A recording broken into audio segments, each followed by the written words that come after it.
And I'm Stan, and I'm the youngest son of two. And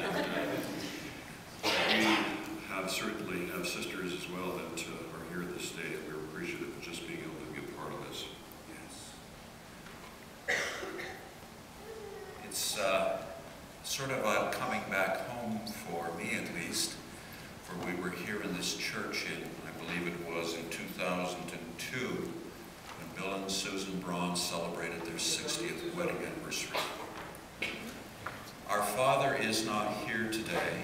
He was with us last night in the service at Donwood Manor, and in his own way, I think he's doing okay today. We miss him here as children and as families. However, if we felt it was best for him, for us to do it this particular kind of way. I'm told that a good story has a beginning, a middle, and an end. Susan's life had several beginnings. She was born January 13, 1922. She was in the middle of a 7-child family, born to Abram and Sarah Cron. Mom spent time going to school as best as she could, managing to finish grade 8 in first phase and eventually grade 10. Mom began her spiritual life as a 6 or 7-year-old when she was moved by an evangelist who was in the area, and through the singing of a song, Just As I Am, gave her life to Jesus Christ, and has walked faithfully with him all the way. Mom's marriage began to Dad in 1942 when she met this Bill Braun, who was part of a large family of boys, 10 of them at the time. And he was number 5, although by that time he'd slipped a notch to become number 4 because number 4 had passed on, David had. That was another beginning for Mom, and it was in this particular kind of beginning that she birthed eventually 11 of us. And it is out of that we want to share a little bit about the diamond of this family that she gave birth to and shaped and molded. The oldest daughter, Rosella, died in 1974, March 17. And I know when Mom was in the hospital, I was sort of wondering whether this would be the day when Mom too would die. But she lived on beyond that. What Stan and I have decided to do, first of all, what I'm going to do is I want to name all the children. We didn't walk in an order of height or an order of age. We walked in family groupings, and that is so important for this family as well. As I said, I'm Clarence, and I have my wife Ruth with me here, and we have 2 children, Chris and Carl. And Chris and Carl have 4 children between them as well. Chris is married to Kelly, Carl is married to Peggy, and they have Christian and Sadie and Jonas and Max.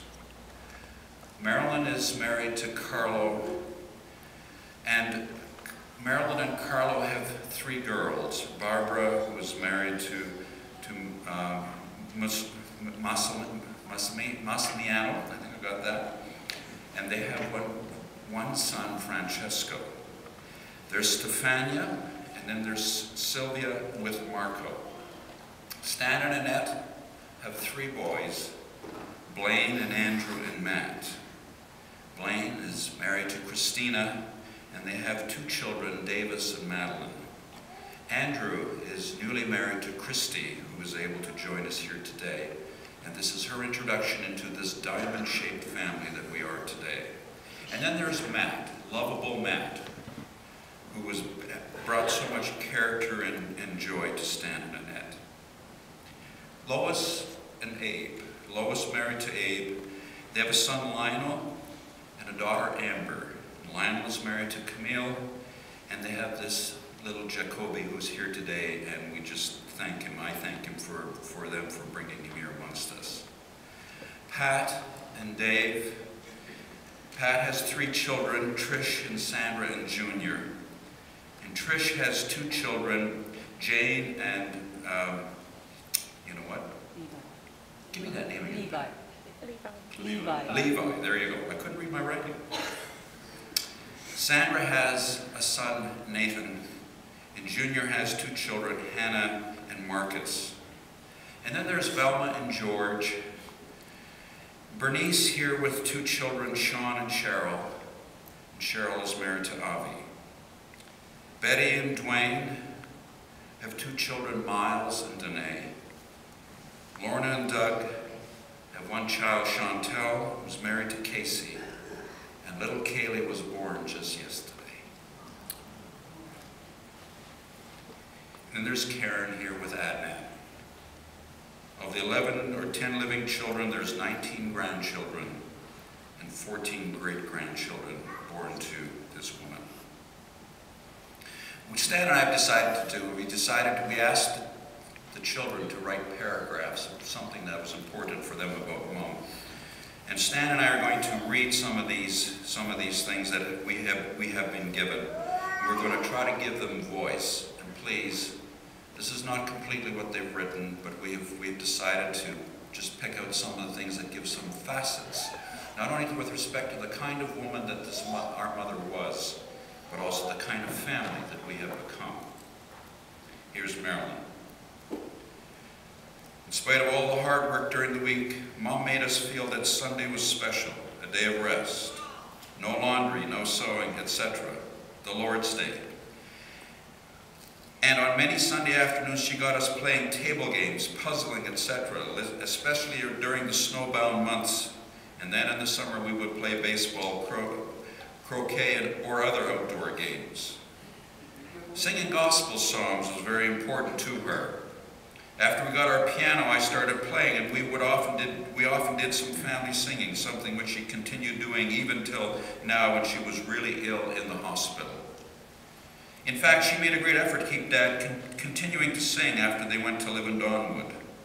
On my quite recent visits out until a few years ago, and by the way, Marilyn lives in Italy, we would go take Dad down to the room where the piano in Donwood is, and it was great to hear Mom harmonizing her contralto voice with Dad's tenor voice as I accompanied them on the piano, adding my voice to theirs.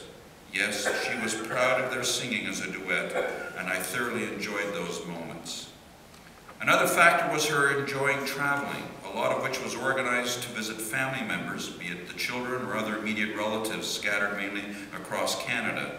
Besides the Canadian-American travels, they also did 2 big trips overseas, which both included visiting me in Rome, the European tour in 1981, and then the visit to Israel in 1984. She was a great God-fearing warrior who fought her battles, trusting in Him, her Savior and rock. And then from her husband, Carlo, comes this message to us, and then later on a prayer from her children.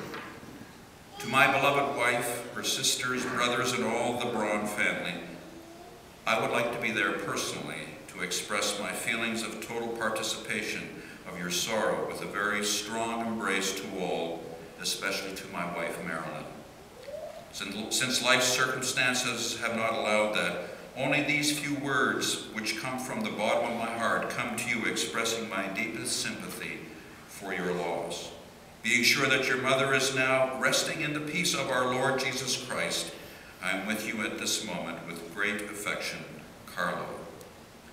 And then from Sylvia and Marco and Steffi and Barbara and Francesco Maria and Massimiliano, here is the prayer.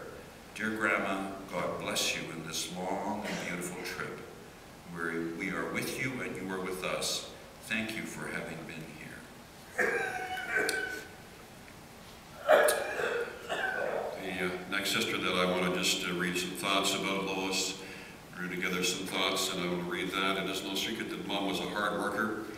And my childhood memory would be how she taught me the necessity to clean the house every Saturday, helping make meals, especially baking cakes and cookies, helping gardening and ironing.